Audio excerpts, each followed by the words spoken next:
You'll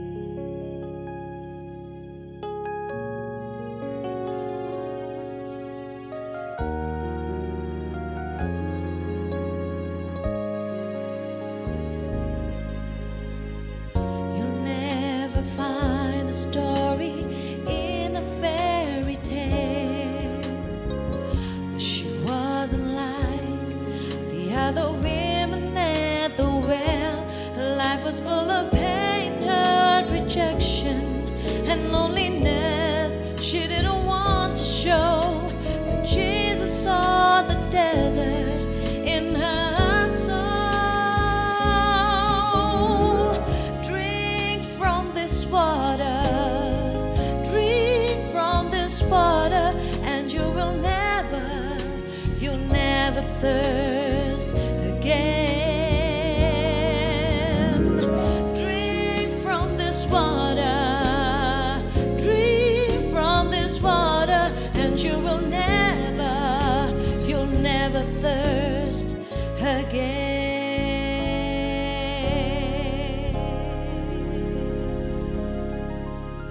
Roeh, gembala, the great shepherd. Apa yang bisa kita pelajari dari kata gembala atau roeh ini, saudara?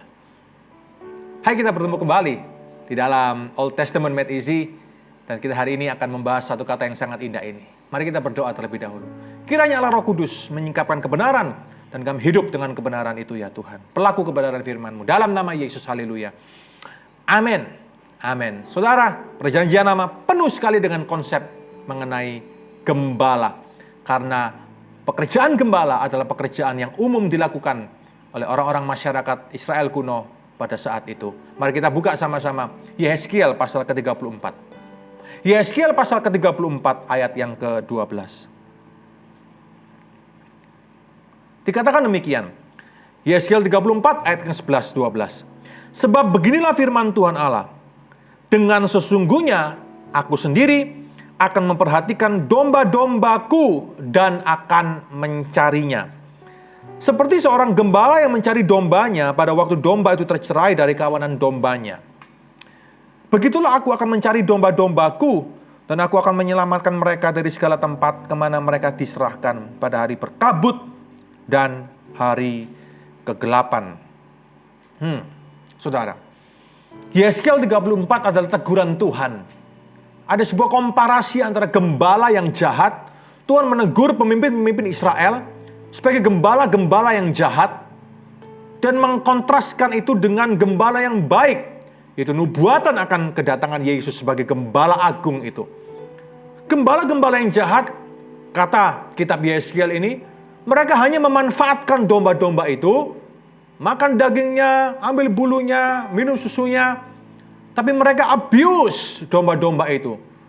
Mereka tidak menjaga, mereka tidak merawat domba-domba itu, tapi mereka justru abusing the shepherd. Mereka tidak care, mereka tidak sayang. Luarnya mungkin bisa kelihatan sayang, luarnya bisa manis-manis, tapi sebetulnya tidak ada satupun yang diperbuat untuk menambahkan values dalam hidup domba-domba itu. Tidak didewasakan, tidak dipintarkan, tidak dipandaikan, tapi hanya didrive semata untuk kepentingan gembala-gembala jahat itu. Kiranya ini juga menjadi teguran bagi kita semuanya. Para pemimpin, para gembala, siapapun juga kita hari ini. Mau pemimpin di dalam gereja, mau pemimpin di luar gereja, dimanapun sama, saudara. Kiranya kita tidak terjebak dalam sindroma Yehezkiel 34, dan malah kita meneladani figur gembala-gembala yang jahat ini. Di sini kita bisa mengetahui satu hal, bahwa menjadi seorang pemimpin, apapun juga, di dalam gereja, di luar gereja, selalu identik dengan pengorbanan. Pemimpin yang selalu berkorban, bukan pemimpin yang memanipulasi, bukan pemimpin yang memanfaatkan, bukan pemimpin yang karena kepintaran kelihayannya bertutur kata, berkamuflase dan semuanya, saudara. Malah kemudian mengkooptasi domba-domba itu. Oleh karena itu hari ini, mari kita berkaca kepada gembala agung, sang gembala agung itu, yaitu Yesus Kristus sendiri, Tuhan kita. That's why Kristus berkata di dalam Yohanes pasal yang ke-10. Ini kata-kata Yesus, saudara, mengenai gembala. Injil Yohanes pasal yang ke-10, ayat yang ke-11. Dikatakan demikian. Akulah gembala yang baik. Gembala yang baik memberikan nyawanya bagi domba-dombanya. Sedangkan seorang upahan yang bukan gembala dan yang bukan pemilik domba-domba itu sendiri, ketika melihat serigala datang, meninggalkan domba-domba itu lalu lari. Sehingga serigala itu menerkam, mencerai-beraikan domba-domba itu. Ya saudara, gembala yang baik berkorban bagi domba-dombanya.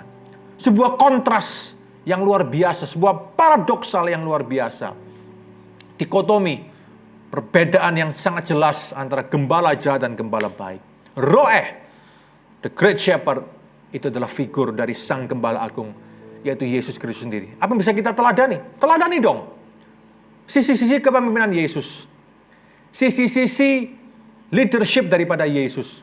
Kita boleh belajar dari leadership dari orang ini, dari tokoh ini, tokoh itu. Banyak tokoh leadership yang bisa kita pelajari, saudara. Tapi contoh yang teragung, teladan yang terbaik, teladan yang teragung hanya kepada Kristus semata. Karena dialah sang gembala agung. Dia hidup bukan untuk dirinya sendiri. Dia hidup untuk menuntaskan maksud kerajaan Allah. Dengan cara-cara yang sesuai dengan kerajaan Allah itu sendiri. Yesaya 40 ayat 3. Mari kita lihat sama-sama. Nubuatan mesianik selalu kadang diidentikan, bahkan sering kali diidentikan dengan seorang gembala.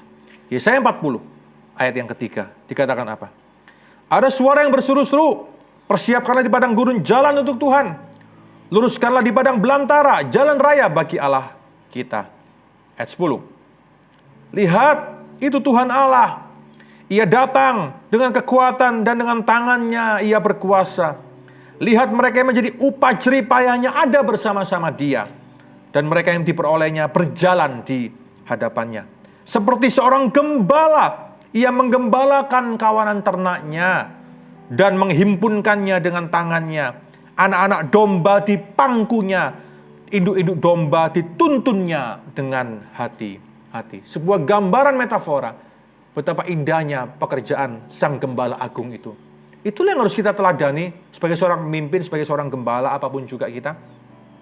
Bagaimana kita betul-betul hidup berkorban bagi setiap orang yang dipercayakan kepada kita. Tidak memanfaatkan mereka, tidak memanfaatkan kebaikan hati mereka, tidak memanfaatkan budi baik mereka, tidak memanfaatkan sisi ekonomi mereka, saudara. Tapi dengan penuh ketulusan, dengan penuh kemurnian, kita betul-betul memberdayakan mereka, menjadikan mereka seperti, membawa mereka menjadi seperti Kristus. Dan itulah tugas bagi seorang pemimpin, tugas seorang gembala. Bagaimana kalau aku adalah pemimpin di dunia kerja, marketplace? Sama, berkorban, menjadi teladan. Tetap ada target, tetap ada aturan tentu. Tapi di luar itu, saudara harus jadi teladan. Dari kata-kata saudara, tindakan saudara, gaya hidup saudara. Sebagai pemimpin, jadi teladan bagi anak buah saudara, bagi orang-orang yang bekerja dengan saudara. Di kantormu, di pabrikmu, di tokomu. Jadi teladan. Jangan hanya bisa ngomong, tapi nggak bisa melakukan apa yang dikatakan. Seperti sebuah peribahasa dalam bahasa Jawa, saudara. Ya, gajah dibelangkoni katanya. Iso khotbah, ora iso ngelakoni. Bisa khotbah, bisa ngomong, tapi nggak bisa melakukan. Jangan begitu dong. Supaya apa? Dimanapun juga orang melihat kita, orang diberkati dengan kita. Ya, di restoran ketika Anda makan, di depot ketika Anda makan, yang sopan dong, yang baik dong dengan para waiter. Ketika Anda ada di mall, di tempat umum mungkin, ketika Anda ke toilet atau kemana, yang baik dong bicara. Ya, kepada penjaga, petugas penjaga, outsourcing, OB, ya, yang bertugas untuk menjaganya, saudara. Yang baik, yang sopan, kasih uang. Katakan terima kasih, katakan permisi, dan sebagainya. Sekalipun mungkin secara status sosial Anda lebih di atas, jauh di atas. Tapi sikap kita, tingkah laku kita, nilai-nilai kita itu tercermin semua di sana. Saya tidak pernah lupa ketika saya bersama dengan anak-anak pergi ke mall. Dan kemudian ketika antar anak saya ke toilet pada waktu itu, selesai saudara, ketika saya kasih uang kepada yang menjaga di sana, saudara, saya kaget ketika ibu yang menjaga itu berkata, "Selamat sore, selamat malam Pak Antoni." Saya kaget saudara. Ya. Lalu dia kenalkan, "Iya, saya jemaat dari gereja Mawar Sharon." Ya, "Oh puji Tuhan Ibu. Ya, sudah lama kerja di sini." Saya tanya sedikit saudara. "Oh ya." Ya, saya katakan Tuhan memberkati. "Ya Ibu, terima kasih." Saya ucapkan demikian saudara untuk menghormati dan menghargai. Bayangkan saudara, kita tidak tahu loh siapa yang kenal kita di luar sana.